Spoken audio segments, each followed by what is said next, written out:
Bonjour et bienvenue dans WeData. Nous sommes dans la série de vidéos sur l'hygiène de code. Nous allons traiter la structure de projet. On se retrouve tout de suite.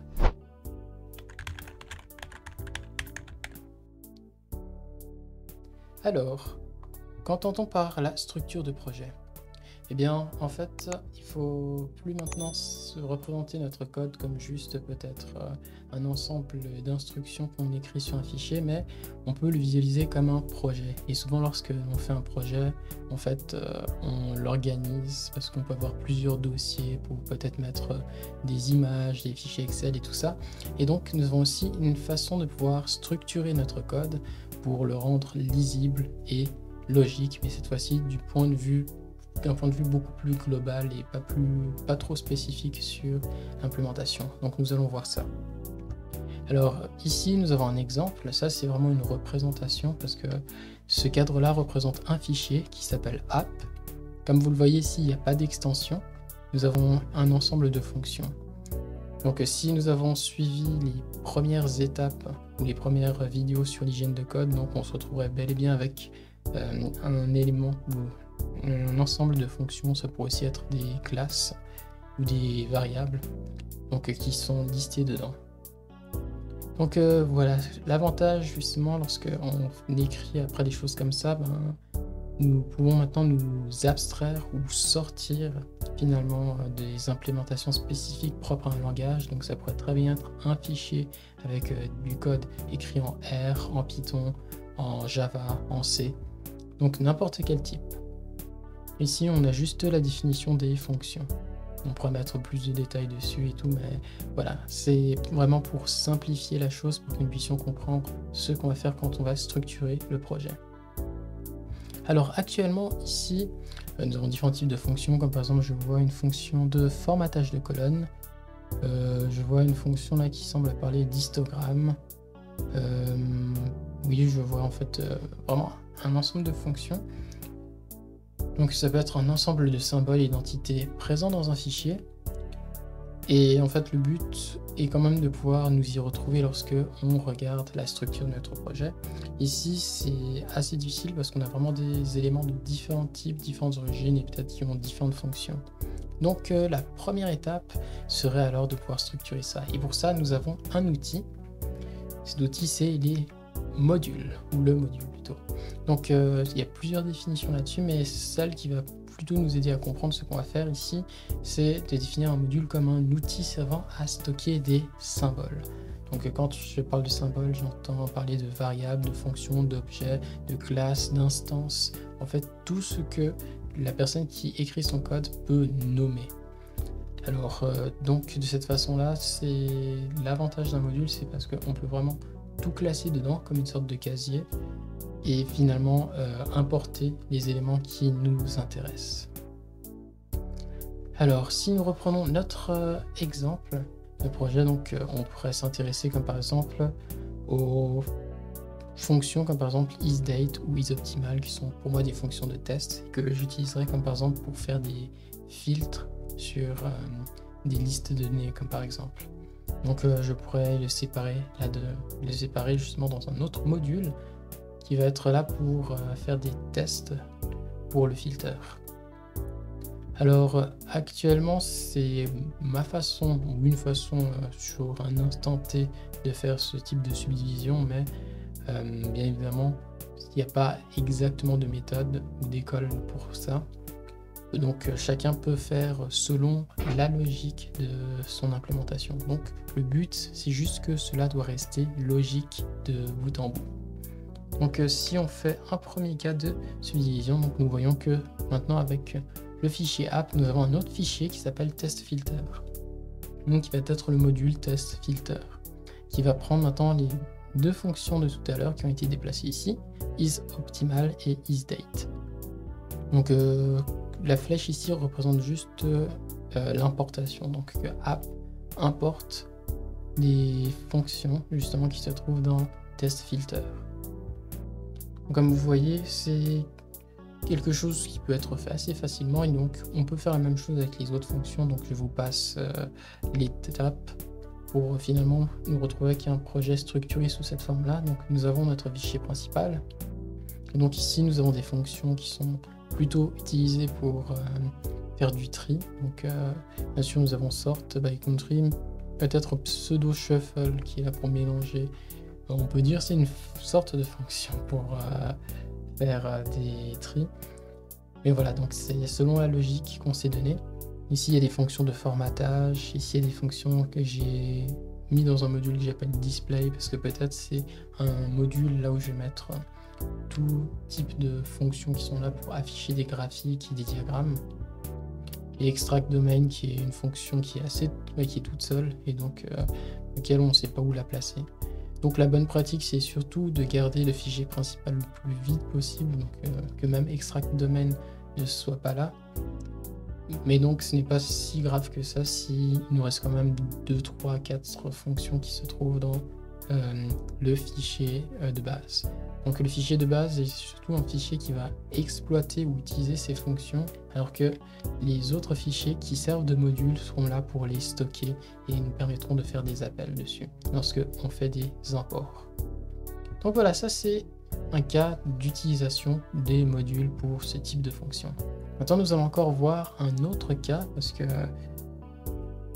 jusqu'ici nous avons juste traité de fonctions qui étaient complètement indépendantes les unes des autres. Donc c'est à dire que isOptimal ne va pas dépendre d'une autre fonction comme extract domain. Il ne va pas appeler cette fonction à l'intérieur. Donc ces fonctions-là pouvaient être facilement dispatchées parce que finalement il n'y avait aucune dépendance. Maintenant prenons un cas avec des dépendances. Donc là c'est pour simuler donc la connexion d'un utilisateur. Donc c'est à dire qu'un utilisateur va dans un site, met son nom d'utilisateur, met son mot de passe. Alors nous avons user connection qui va prendre le nom d'utilisateur, le mot de passe. Il va faire deux choses. Il va vérifier si ces informations sont justes et si c'est le cas, il va finalement prendre les données d'utilisateur. Donc nous voyons que comme par exemple check credential va aussi vérifier si le mot de passe est dans la base de données, si le nom de la personne est dans la base de données, si le mot de passe justement existe, alors que import user data va aussi, comme d'autres fonctions, utiliser une fonction qui va faire des requêtes sur une base de données. Ça peut être en SQL, ça peut être aussi dans d'autres formats comme le format de langage pour Elasticsearch ou pour utiliser MongoDB. Donc différents types de formats de query, mais ça veut juste dire que ils utilisent tous cette fonction pour accéder à la base de données. Donc ça c'était pour la présentation. Ce qu'on voit c'est qu'il y a des fonctions donc, qui dépendent clairement d'autres et on voit même qu'il peut y avoir 3 niveaux de dépendance rien qu'entre deux fonctions. Alors la subdivision reste quand même assez faisable dans le sens que finalement on essaie de garder des fonctions du même niveau. Ici c'est encore assez simple parce que ce n'est qu'une seule fonction qui appelle en fait tout ce registre de dépendance. Donc ici nous avons cette représentation là, donc nous avons notre fichier principal qui va utiliser user connection. User connection, comme on a dit, va utiliser check credential et import user data. Import user data, je crois qu'il doit quand même utiliser get existing password, qui lui doit utiliser query database. Donc selon en fait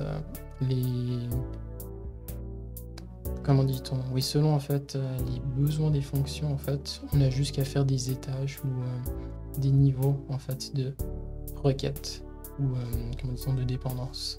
Donc comme ça, user va aussi importer de test et test va importer de database management et main va importer de user. Donc ici, vous constatez aussi quelque chose que j'ai mis, donc des losanges en jaune. Donc ici, c'est pour représenter en fait des fonctions que on va déclarer privées. Donc ça n'est pas seulement que des fonctions, ça peut être n'importe quel type de symbole parce que en fait, lorsque on travaille de façon modulaire et qu'on structure les choses, en fait, il faut bien faire la différence entre les éléments privés et les éléments publics. Parce que finalement, l'avantage, il y a des avantages et des inconvénients. En fait, on aurait l'impression que si on met tout public et tout visible, en fait, on gagne. Mais ce n'est pas vraiment le cas. comme on le voit dans privé, c'est que c'est accessible dans le contexte actuel. Ça veut dire que c'est seulement que dans le module que l'outil ou le symbole, je veux dire, va pouvoir être utilisé. Alors que dans le cadre du public, il peut être accessible depuis toutes les instances qui en font appel. Donc toutes les instances qui font appel à la fonction. Donc si je reviens sur les modules, on voit donc que isNotVoid, comme par exemple dans test, va être utilisé normalement par isInDatabase. Donc ici, il n'y a pas besoin de faire d'import bizarre parce qu'ils sont dans le même contexte. Et ça veut dire que user ni main, et bon, encore moins database management, vont pouvoir accéder à cette fonction. Donc, vu qu'on l'a rendu privé, en fait, ça peut être pas mal parce que si nous créons peut-être un autre module qui importe test et qui a aussi sa propre fonction isNotVoid, il va pas y avoir d'incidence comme quoi l'un va écrire sur l'autre. Les deux vont être finalement assez indépendants. C'est pour ça qu'il est vraiment important de pouvoir mettre certains éléments de façon privée, parce que si on ne les utilise pas, il n'y a pas besoin que d'autres personnes puissent y avoir accès. Si je dois te donner un exemple, on pourrait s'imaginer finalement une boulangerie où il y a en fait une vitrine avec tous les produits qui sont donnés, des baguettes, ça peut être des croissants, ça peut être différents types de pain. Et ça, c'est les fonctions ou les symboles qui sont rendus publics, donc qu'on peut finalement prendre et utiliser. Alors qu'il peut y avoir aussi d'autres éléments, comme par exemple, ça peut être la farine, ou le lait, l'eau, ou tous les ingrédients qui servent à la création de tous les pains de la boulangerie, ou les ustensiles même.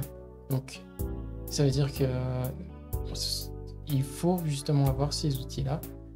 C'est ce quoi en fait les pâtisseries dépendent, mais ça, on n'a pas besoin de le rendre public ou visible pour les utilisateurs ou pour les personnes qui viennent acheter.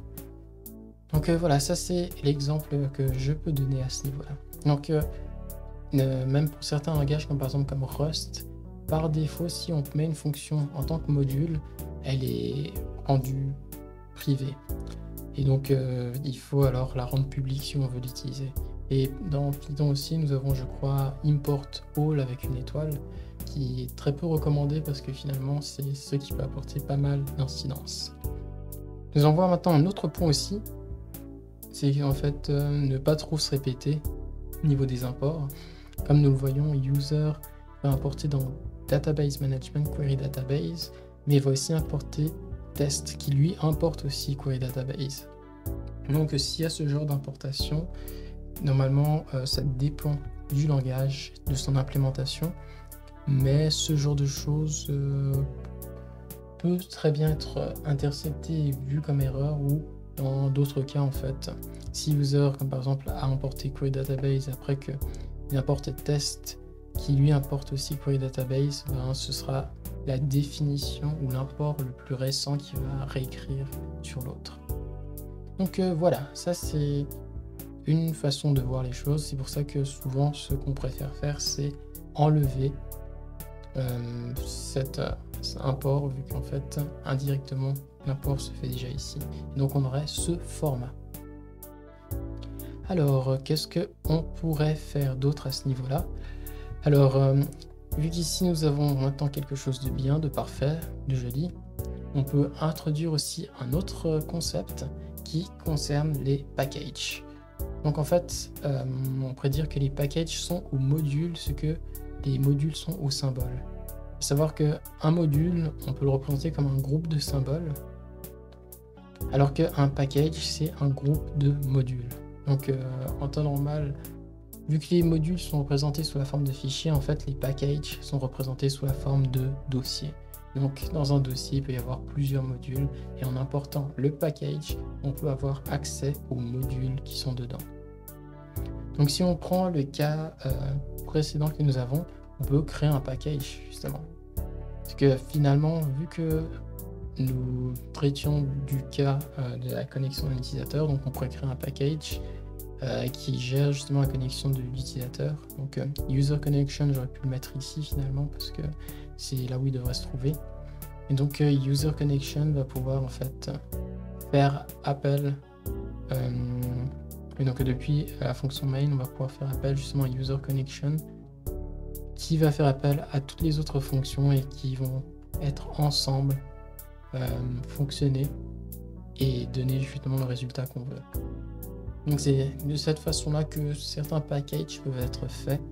Et donc, comme vous le voyez, l'avantage là-dessus, c'est que c'est bien structuré, donc ça peut être maintenable. Donc si peut-être dans Database Management, on a peut-être d'autres fonctions, comme par exemple plus sécurisées à mettre, ou dans les tests, on a d'autres tests qui sont à faire. Au niveau de l'utilisateur, en fait, on a d'autres types à faire, comme par exemple, il n'y a pas de fonction pour... parce qu'il y a des fonctions pour la connexion, mais il faudrait peut-être une fonction pour l'enregistrement, ou une fonction pour tester si l'utilisateur est encore actif. Donc, de cette façon-là, on a vraiment les moyens de pouvoir améliorer ou augmenter le code de façon assez propre et assez visuelle. Donc comme vous le voyez ici, donc j'ai donné des exemples visuels parce que c'est souvent ce qui se passe lorsque on développe ou lorsqu'on crée un projet.